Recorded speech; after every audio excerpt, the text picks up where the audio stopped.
« 1984 », écrit par George Orwell, première partie, chapitre 1.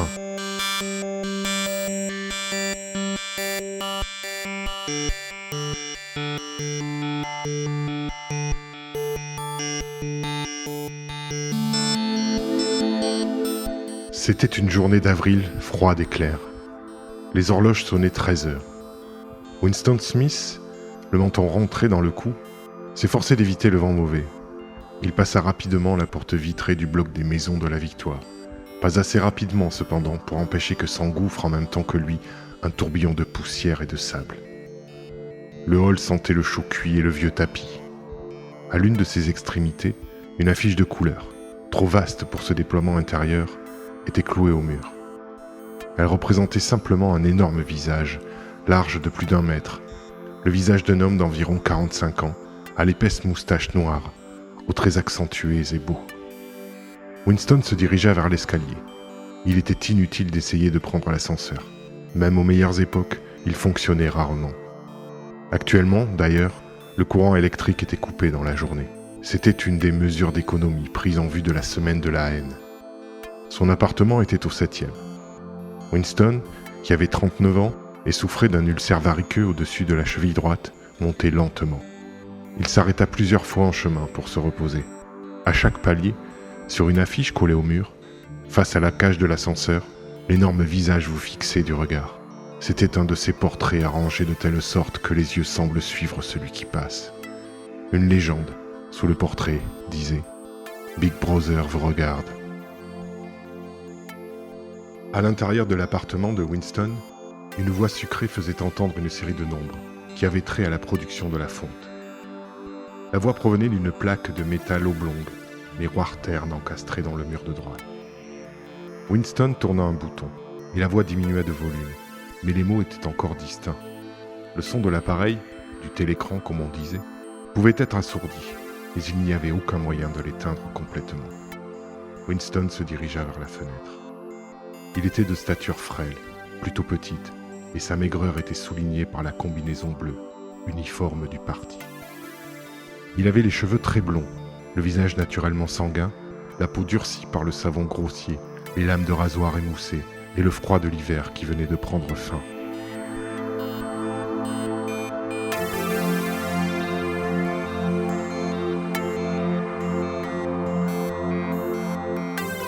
Au dehors, même à travers le carreau de la fenêtre fermée, le monde paraissait froid.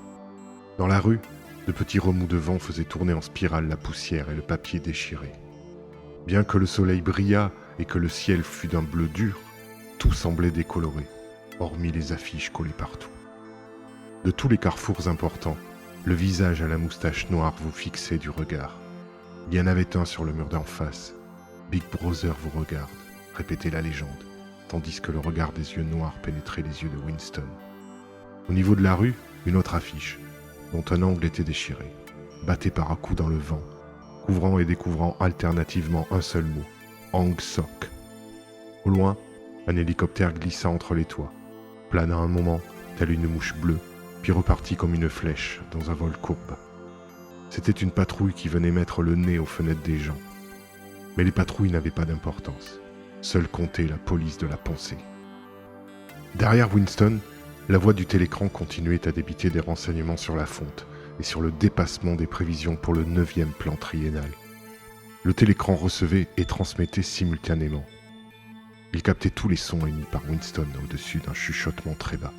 De plus, tant que Winston demeurait dans le champ de vision de la plaque de métal, il pouvait être vu aussi bien qu'entendu.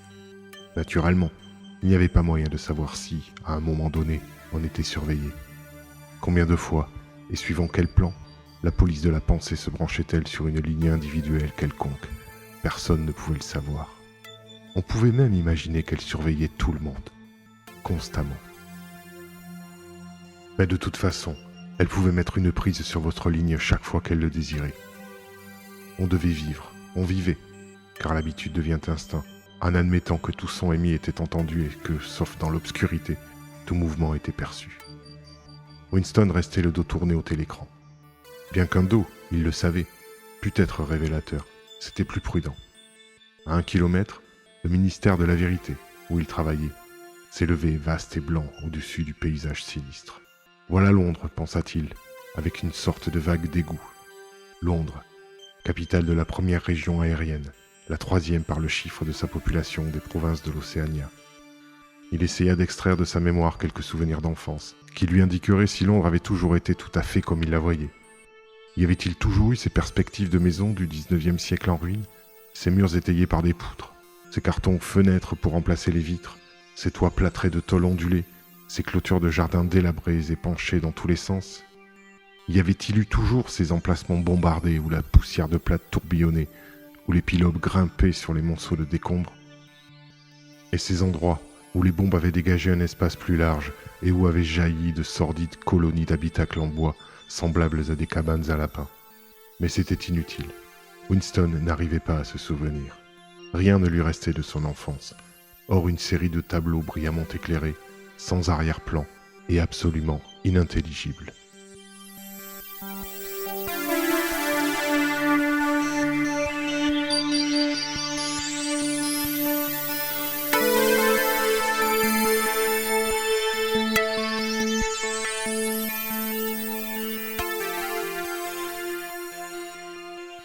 Le ministère de la Vérité, Miniver en novlangue, frappait par sa différence avec les objets environnants. C'était une gigantesque construction pyramidale de béton d'un blanc éclatant. Elle étageait ses terrasses jusqu'à 300 mètres de hauteur. De son poste d'observation, Winston pouvait encore déchiffrer sur la façade l'inscription artistique des 3 slogans du parti. La guerre, c'est la paix. La liberté, c'est l'esclavage. L'ignorance, c'est la force. Le ministère de la Vérité comprenait, disait-on, 3000 pièces au-dessus du niveau du sol et des ramifications souterraines correspondantes. Disséminées dans Londres, il n'y avait que 3 autres constructions d'apparence et de dimensions analogues. Elles écrasaient si complètement l'architecture environnante que, du toit du bloc de la Victoire, on pouvait les voir toutes les 4 simultanément. C'étaient les locaux des 4 ministères, entre lesquels se partageait la totalité de l'appareil gouvernemental. Le ministère de la Vérité, qui s'occupait des divertissements, de l'information, de l'éducation et des beaux-arts. Le ministère de la Paix, qui s'occupait de la guerre. Le ministère de l'Amour, qui veillait au respect de la loi et de l'ordre. Le ministère de l'Abondance, qui était responsable des affaires économiques. Leurs noms, en novlangue, étaient Miniver, Minipax, Mini-Amour, Mini-Plein. Le ministère de l'Amour était le seul réellement effrayant. Il n'avait aucune fenêtre. Winston n'y était jamais entré, et ne s'en était même jamais trouvé à moins d'1 kilomètre. C'était un endroit où il était impossible de pénétrer, sauf pour affaires officielles, et on n'y arrivait qu'à travers un labyrinthe de barbelés enchevêtrés, de portes d'acier, de nids de mitrailleuses dissimulés. Même les rues qui menaient aux barrières extérieures étaient parcourues par des gardes en uniforme noir, à face de gorilles, armés de matraques articulées. Winston fit brusquement demi-tour. Il avait fixé sur ses traits l'expression de tranquille optimisme qu'il était prudent de montrer quand on était en face du télécran. Il traversa la pièce pour aller à la minuscule cuisine. En laissant le ministère à 7 heures, il avait sacrifié son repas de la cantine. Il n'ignorait pas qu'il n'y avait pas de nourriture à la cuisine, sauf un quignon de pain noirâtre qu'il devait garder pour le petit déjeuner du lendemain. Il prit sur l'étagère une bouteille d'un liquide incolore qui portait une étiquette blanche où s'inscrivaient clairement les mots « Gin de la Victoire ». Le liquide répandait une odeur huileuse, écœurante, comme celle de l'eau-de-vie de riz des Chinois. Winston en versa presque une pleine tasse, s'arma de courage pour supporter le choc et avala le gin comme une médecine. Instantanément, son visage devint écarlate et des larmes lui sortirent des yeux. Le breuvage était comme de l'acide nitrique et de plus, on avait en l'avalant la sensation d'être frappé à la nuque par une trique de caoutchouc. La minute d'après, cependant, la brûlure de son estomac avait disparu et le monde commença à lui paraître plus agréable. Il prit une cigarette dans un paquet froissé, marqué « Cigarette de la Victoire » et, imprudemment, la tint verticalement, ce qui fit tomber le tabac sur le parquet. Il fut plus heureux avec la cigarette suivante. Il retourna dans le living room et s'assit à une petite table qui se trouvait à gauche du télécran. Il sortit du tiroir un porte-plume, un flacon d'encre, un petit un in-quarto épais et vierge au dos rouge et à la couverture marbrée. Le télécran du living room était, pour une raison quelconque, placé en un endroit inhabituel. Au lieu de se trouver, comme il était normal, dans le mur du fond, où il aurait commandé toute la pièce, il était dans le mur le plus long, qui faisait face à la fenêtre. Sur un de ses côtés, là où Winston était assis, il y avait une alcôve peu profonde, qui, lorsque les appartements avaient été aménagés, était probablement destinée à recevoir des rayons de bibliothèque. Quand il s'asseyait dans l'alcôve, bien en arrière, Winston pouvait se maintenir en dehors du champ de vision du télécran. Il pouvait être entendu, bien sûr, mais aussi longtemps qu'il demeurait dans sa position actuelle, il ne pouvait être vu. C'était l'aménagement particulier de la pièce qui avait en partie fait naître en lui l'idée de ce qu'il allait maintenant entreprendre. Mais cette idée lui avait aussi été suggérée par l'album qu'il venait de prendre dans le tiroir. C'était un livre spécialement beau. Son papier crémeux et lisse, un peu jauni par le temps, était d'une qualité qui n'était plus fabriquée depuis 40 ans au moins. Winston estimait cependant que le livre était beaucoup plus vieux que cela. Il l'avait vu traîner à la vitrine d'un bric-à-brac moisissant dans un sordide quartier de la ville, lequel, exactement, il ne s'en souvenait pas, et avait immédiatement été saisi du désir irrésistible de le posséder. Les membres du parti, normalement, ne devaient pas rentrer dans les boutiques ordinaires. Cela s'appelait acheter au marché libre. Mais la règle n'était pas strictement observée, car il y avait différents articles, tels que les lacets de souliers, les lames de rasoir, sur lesquels il était impossible de mettre la main autrement. Il avait d'un rapide coup d'œil parcouru la rue du haut en bas, puis s'était glissé dans la boutique et avait acheté le livre $2,50. Il n'avait pas conscience à ce moment-là que son désir impliqua un but déterminé. Comme un criminel, il avait emporté dans sa serviette ce livre qui, même sans aucun texte, était compromettant. Ce qu'il allait commencer, c'était son journal. Ce n'était pas illégal. Rien n'était illégal, puisqu'il n'y avait plus de loi. Mais s'il était découvert, il serait sans aucun doute puni de mort ou de 25 ans au moins de travaux forcés dans un camp. Winston adapta une plume au porte-plume et la suça pour en enlever la graisse. Une plume était un article archaïque, rarement employé, même pour les signatures. Il s'en était procuré une, furtivement, et avec quelques difficultés, simplement parce qu'il avait le sentiment que le beau papier crémeux appelait le tracé d'une réelle plume, plutôt que les éraflures d'un crayon à encre. À dire vrai, il n'avait pas l'habitude d'écrire à la main. En dehors de très courtes notes, il était d'usage de tout dicter au phonoscript, ce qui, naturellement, était impossible pour ce qu'il projetait. Il plongea la plume dans l'encre, puis hésita une seconde. Un tremblement de terre lui parcourait les entrailles. Faire entrer sur le papier était un acte décisif. En petites lettres maladroites, il écrivit « 4 avril 1984 ».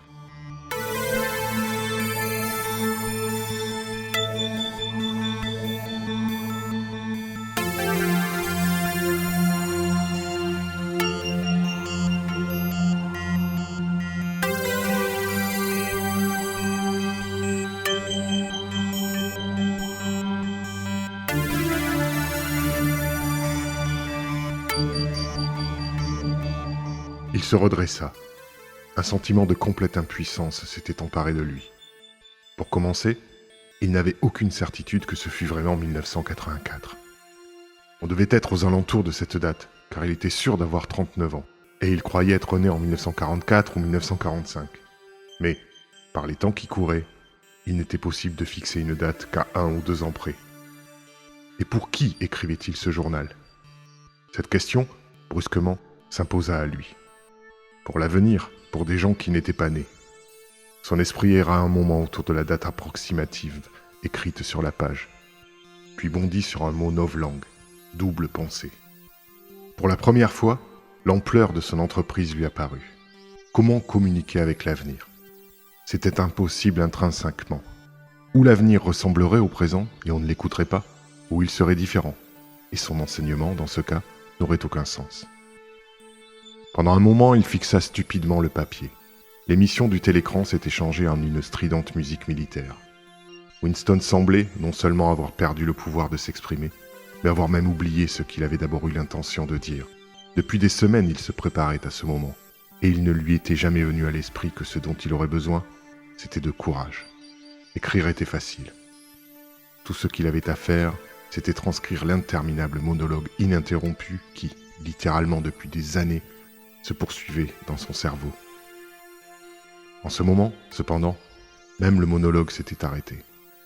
Par-dessus le marché, son ulcère variqueux commençait à le démanger d'une façon insupportable. Il n'osait pas le gratter car l'ulcère s'enflammait toujours lorsqu'il y touchait. Les secondes passaient. Winston n'était conscient que du vide de la page qui était devant lui, de la démangeaison de sa peau au-dessus de la cheville, du beuglement de la musique et de la légère ivresse provoquée par le gin. Il se mit soudain à écrire, dans une véritable panique, imparfaitement conscient de ce qu'il couchait sur le papier. Minuscule quoiqu'enfantine, son écriture montait et descendait sur la page, abandonnant d'abord les majuscules, finalement même les points.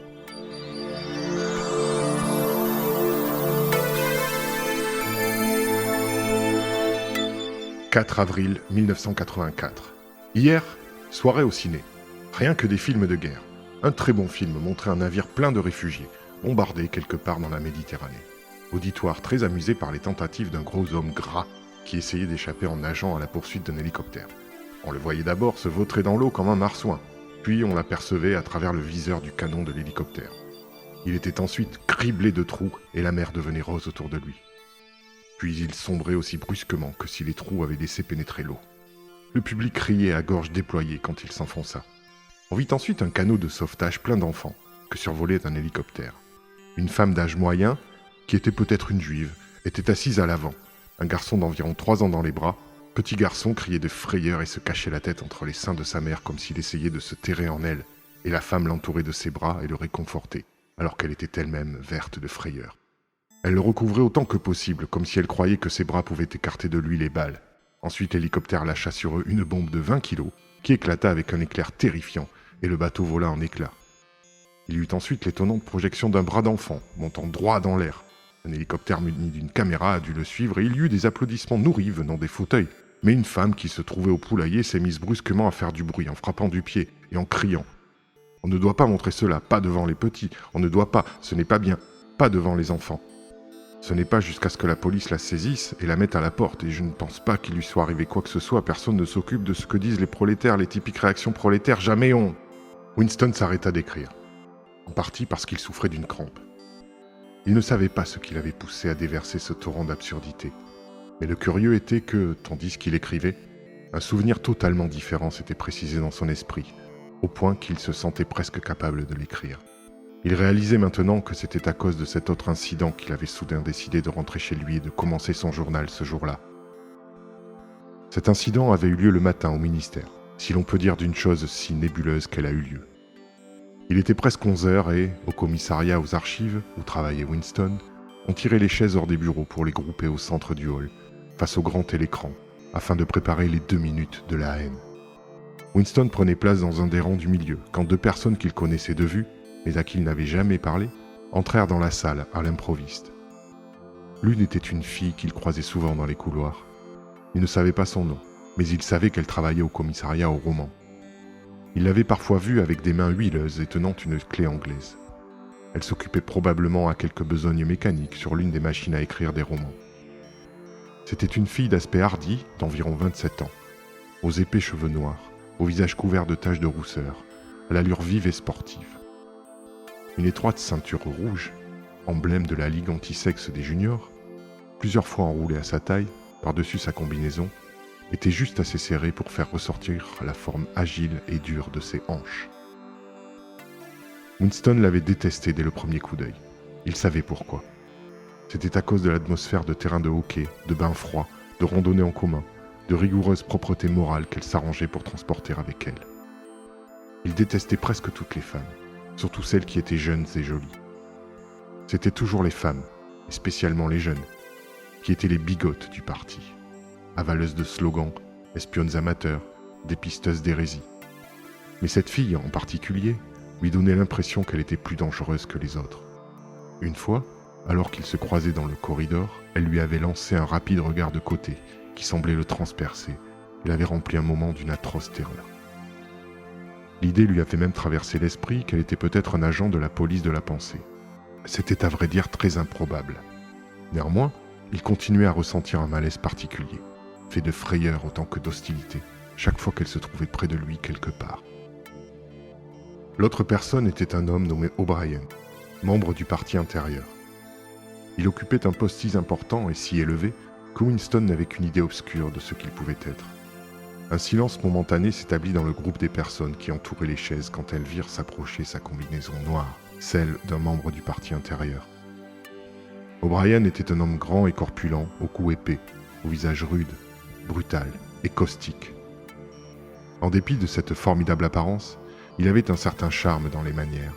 Il avait une façon d'assurer ses lunettes sur son nez, qui était curieusement désarmante et, d'une manière indéfinissable, curieusement civilisée. C'était un geste qui, si quelqu'un pouvait encore penser en termes semblables, aurait rappelé celui d'un homme du XVIIIe siècle, offrant sa tabatière. Winston avait vu O'Brien une douzaine de fois peut-être, dans un nombre presque égal d'années. Il se sentait vivement attiré par lui. Ce n'était pas seulement parce qu'il était intrigué par le contraste entre l'urbanité des manières d'O'Brien et son physique de champion de lutte. C'était, beaucoup plus, à cause de la croyance secrète, ce n'était peut-être même pas une croyance, mais seulement un espoir, que l'orthodoxie de la politique d'O'Brien n'était pas parfaite. Quelque chose dans son visage le suggérait irrésistiblement. Et peut-être n'était-ce même pas la non-orthodoxie qui était inscrite sur son visage, mais simplement l'intelligence. De toute façon, il paraissait être quelqu'un à qui l'on pouvait parler si l'on voulait duper le télécran et le voir seul. Winston n'avait jamais fait le moindre effort pour vérifier cette supposition. En vérité, il n'y avait aucun moyen de la vérifier.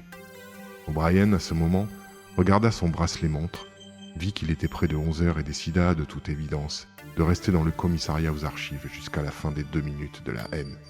Il prit une chaise sur le même rang que Winston, 2 places plus loin. Une petite femme rousse, qui travaillait dans la cellule voisine de celle de Winston, les séparait. La fille aux cheveux noirs était assise immédiatement derrière eux.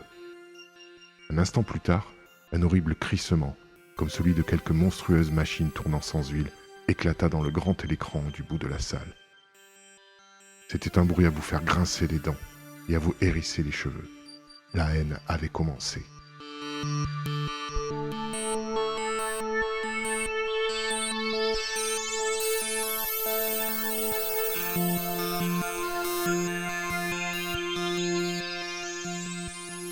Comme d'habitude, le visage d'Emmanuel Goldstein, l'ennemi du peuple, avait jailli sur l'écran.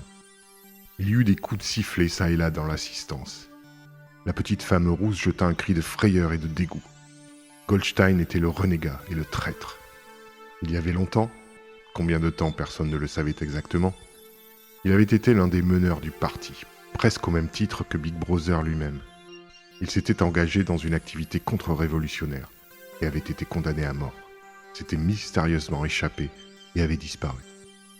Le programme des 2 minutes de la haine variait d'un jour à l'autre, mais il n'y en avait pas dans lequel Goldstein ne fût la principale figure. Il était le traître fondamental, le premier profanateur de la pureté du parti. Tous les crimes subséquents contre le parti, trahison, actes de sabotage, hérésie, déviation, jaillissaient directement de son enseignement. Quelque part, on ne savait tout, il vivait encore et ourdissait des conspirations. Peut-être au-delà des mers, sous la protection des maîtres étrangers qui le payaient. Peut-être, comme on le murmurait parfois, dans l'Océania même, en quelques lieux secrets. Le diaphragme de Winston s'était contracté. Il ne pouvait voir le visage de Goldstein sans éprouver un pénible mélange d'émotions. C'était un mince visage de juif, largement auréolé de cheveux blancs vaporeux, qui portait une barbiche en forme de bouc. Un visage intelligent et pourtant méprisable, par quelque chose qui lui était propre, avec une sorte de sottise sénile dans le long nez mince sur lequel, près de l'extrémité, était perchée une paire de lunettes. Ce visage ressemblait à celui d'un mouton et la voix, elle aussi, était du genre bêlant. Goldstein débitait sa venimeuse attaque habituelle contre les doctrines du parti. Une attaque si exagérée et si perverse qu'un enfant aurait pu la percer à jour, et cependant juste assez plausible pour remplir chacun de la crainte que d'autres, bien moins équilibrés, pussent s'y laisser prendre. Goldstein insultait Big Brother, dénonçait la dictature du parti, exigeait l'immédiate conclusion de la paix avec l'Eurasia, défendait la liberté de parler, la liberté de la presse, la liberté de réunion, la liberté de penser. Il criait hystériquement que la révolution avait été trahie, et cela en un rapide discours polysyllabique qui était une parodie de style habituel des orateurs du parti et comprenait même des mots novlangues, plus de mots novlangues même qu'un orateur du parti n'aurait normalement employé dans la vie réelle. Mais pendant ce temps, pour que personne ne pût douter de la réalité de ce que recouvrait le boniment spécieux de Goldstein, derrière sa tête, sur l'écran, marchaient les colonnes sans fin de l'armée eurasienne, rang après rang d'hommes à l'aspect robuste, au visage inexpressif d'asiatiques, qui venaient déboucher sur l'écran et s'évanouissaient, pour être immédiatement remplacés par d'autres exactement semblables. Le sourd martèlement rythmé des bottes des soldats formait l'arrière-plan de la voix bêlante de Goldstein.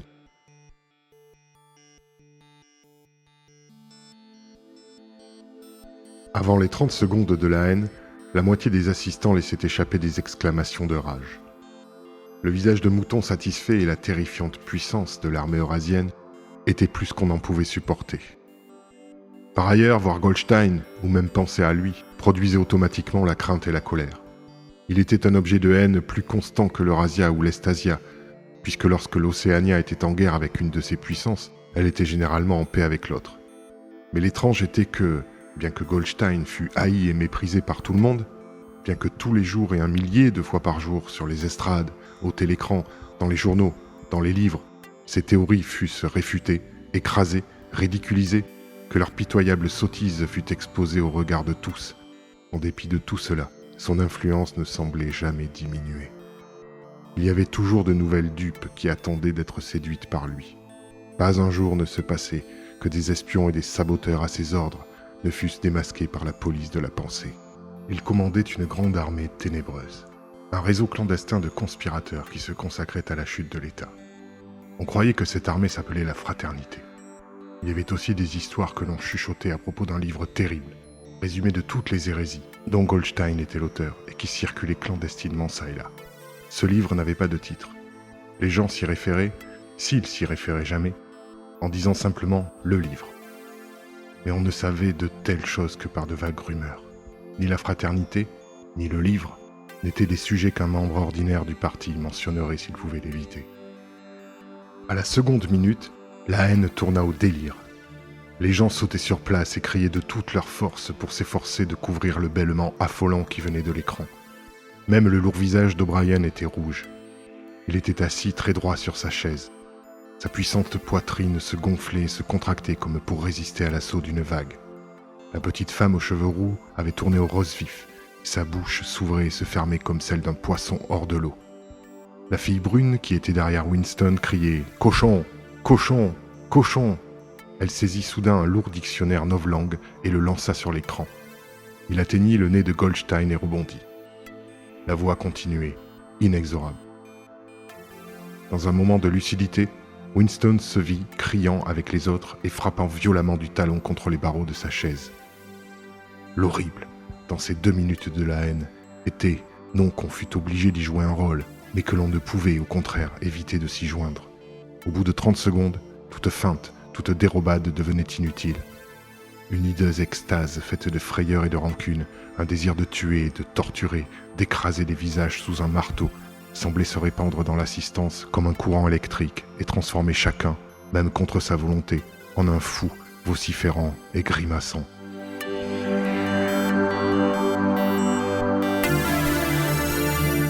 Mais la rage que ressentait chacun était une émotion abstraite, indirecte, que l'on pouvait tourner d'un objet vers un autre comme la flamme d'un photophore. Ainsi, à un moment, la haine qu'éprouvait Winston n'était pas du tout dirigée contre Goldstein, mais contre Big Brother, le parti et la police de la pensée. À de tels instants, son cœur allait au solitaire hérétique bafoué sur l'écran, seul gardien de la vérité et du bon sens dans un monde de mensonges. Pourtant, l'instant d'après, Winston était de cœur avec les gens qui l'entouraient, et tout ce que l'on disait de Goldstein lui semblait vrai. Sa secrète aversion contre Big Brother se changeait alors en adoration. Big Brother semblait s'élever, protecteur invincible et sans frayeur dressé comme un roc contre les hordes asiatiques. Goldstein, en dépit de son isolement, de son impuissance et du doute qui planait sur son existence même, semblait un sinistre enchanteur capable, par le seul pouvoir de sa voix, de briser la structure de la civilisation. On pouvait même, par moments, tourner le courant de sa haine dans une direction ou une autre par un acte volontaire, par un violent effort analogue à celui par lequel, dans un cauchemar, la tête s'arrache de l'oreiller. Winston réussit soudain à transférer sa haine, du visage qui était sur l'écran, à la fille aux cheveux noirs placée derrière lui. De vivaces et splendides hallucinations lui traversèrent rapidement l'esprit. Cette fille, il la fouettait à mort avec une trique de caoutchouc. Il l'attachait nue à un poteau et la criblait de flèches comme un Saint-Sébastien. Il la violait et au moment de la jouissance, lui coupait la gorge.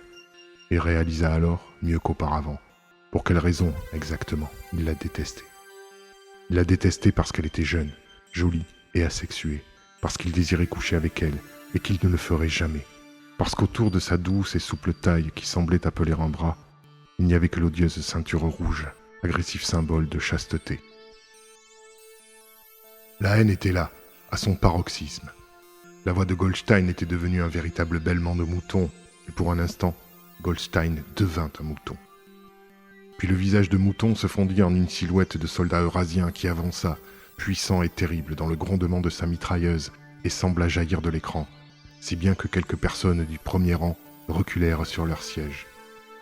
Mais au même instant, ce qui provoqua chez tous un profond soupir de soulagement, la figure hostile fut remplacée, en fondu, par le visage de Big Brother, aux cheveux et à la moustache noire, plein de puissance et de calme mystérieux, et si large qu'il occupa presque tout l'écran. Personne n'entendit ce que disait Big Brother. C'était simplement quelques mots d'encouragement, le genre de mots que l'on prononce dans le fracas d'un combat.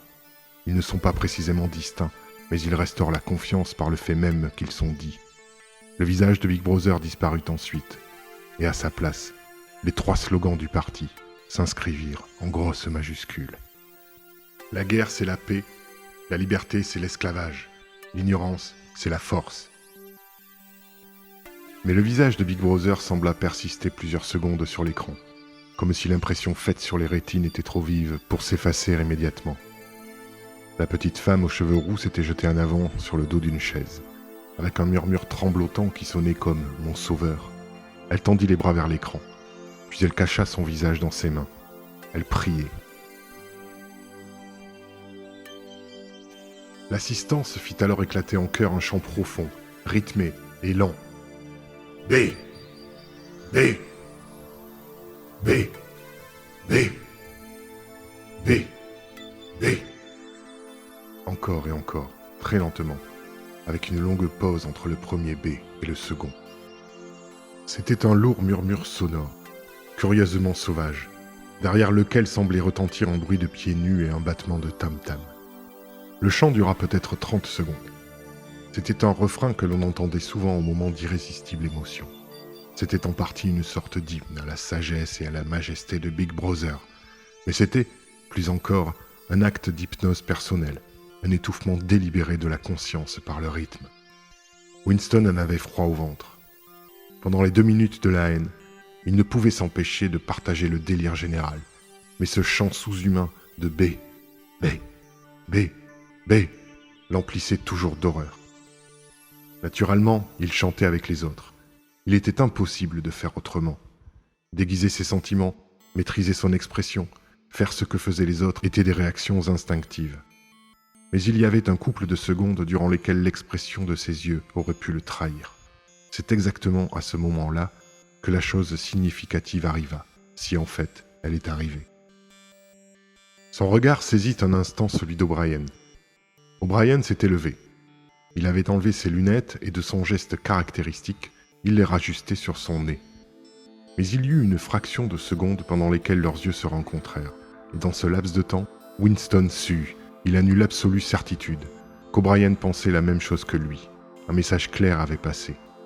C'était comme si leurs 2 esprits s'étaient ouverts et que leurs pensées avaient coulé de l'un à l'autre par leurs yeux. « Je suis avec vous », semblait lui dire O'Brien. « Je sais exactement ce que vous ressentez. Je connais votre mépris, votre haine, votre dégoût. Mais ne vous en faites pas. Je suis avec vous. » L'éclair de compréhension s'était alors éteint et le visage d'O'Brien était devenu aussi indéchiffrable que celui des autres.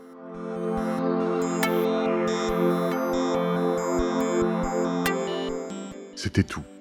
Et Winston doutait déjà que cela se fût passé. De tels incidents n'avaient jamais aucune suite. Le seul effet était de garder vivace en lui la croyance, l'espoir, que d'autres que lui étaient les ennemis du parti. Peut-être les rumeurs de vastes conspirations étaient-elles après tout exactes. Peut-être la fraternité existait-elle réellement. Il était impossible, en dépit des innombrables arrestations, confessions et exécutions, d'être sûr que la fraternité n'était pas simplement un mythe. Il y avait des jours où il y croyait, des jours où il n'y croyait pas. On ne possédait pas de preuves, mais seulement de vacillantes lueurs qui pouvaient tout signifier, ou rien. Bribes entendues de conversation, griffonnages indistincts sur les murs des Water. Une fois même, lors de la rencontre de deux étrangers, un léger mouvement des mains qui aurait pu être un signe de reconnaissance. Ce n'était que des suppositions. Il avait probablement tout imaginé. Il était retourné à son bureau sans avoir de nouveau regardé O'Brien. L'idée de prolonger leur contact momentané lui traversa à peine l'esprit. Cela aurait été tout à fait dangereux, même s'il avait su comment s'y prendre. Pendant 1, 2 secondes, ils avaient échangé un regard équivoque, et l'histoire s'arrêtait là. Même cela, pourtant, était un événement mémorable, dans la solitude fermée où chacun devait vivre. Winston se réveilla et se redressa. Il éructa. Le gin lui remontait de l'estomac. Son attention se concentra de nouveau sur la page. Il s'aperçut que pendant qu'il s'était oublié à méditer, il avait écrit d'une façon automatique. Ce n'était plus la même écriture maladroite et serrée. Sa plume avait glissé voluptueusement sur le papier lisse et avait tracé plusieurs fois, en grandes majuscules nettes, les mots « Abba Big Brother, Abba Big Brother, Abba Big Brother, Abba Big Brother, Abba Big Brother ». La moitié d'une page en était couverte. Il ne put lutter contre un accès de panique. C'était absurde, car le fait d'écrire ces mots n'était pas plus dangereux que l'acte initial d'ouvrir un journal, mais il fut tenté un moment de déchirer les pages gâchées et d'abandonner entièrement son entreprise. Il n'en fit cependant rien, car il savait que c'était inutile. Qu'il écrivît ou n'écrivît pas Abba Big Brother n'avait pas d'importance. Qu'il continuât ou arrêtât le journal n'avait pas d'importance. De toute façon, la police de la pensée ne le raterait pas. Il avait perpétré et aurait perpétré, même s'il n'avait jamais posé la plume sur le papier, le crime fondamental qui contenait tous les autres. Crime par la pensée, disait-on. Le crime par la pensée n'était pas de ceux que l'on peut éternellement dissimuler. On pouvait ruser avec succès pendant un certain temps, même pendant des années, mais tôt ou tard, c'était forcé. Il vous avait. C'était toujours la nuit. Les arrestations avaient invariablement lieu la nuit. Il y avait le brusque sursaut du réveil, la main rude qui secoue l'épaule, les lumières qui éblouissent, le cercle de visages durs autour du lit. Dans la grande majorité des cas, il n'y avait pas de procès, pas de déclaration d'arrestation. Des gens disparaissaient, simplement, toujours pendant la nuit. Leurs noms étaient supprimés des registres, tout souvenir de leurs actes était effacé, leur existence était niée, puis oubliée. Ils étaient abolis, rendus au néant, vaporisés, comme on disait. Winston, un instant, fut en proie à une sorte d'hystérie. Il se mit à écrire en un gribouillage rapide et désordonné. Ils me fusilleront, ça m'est égal, ils me tronqueront la nuque, ça m'est égal, Abba Big Brother, ils visent toujours la nuque, ça m'est égal, Abba Big Brother. Il se renversa sur sa chaise, légèrement honteux de lui-même, et déposa son porte-plume. Puis il sursauta violemment. On frappait à la porte. Déjà ? Il resta assis, immobile comme une souris, dans l'espoir futile que le visiteur, quel qu'il fût, s'en irait après un seul appel.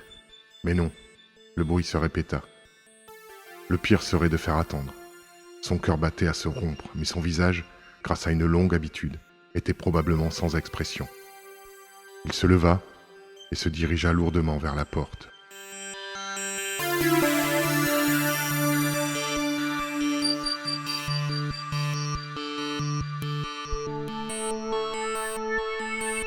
Fin de la lecture de ce premier chapitre de 1984, écrit par George Orwell. En vous remerciant pour votre écoute et en vous invitant à vous abonner à la chaîne pour soutenir notre travail et être averti de la mise en ligne des prochaines lectures. À bientôt sur Frisson d'hiver.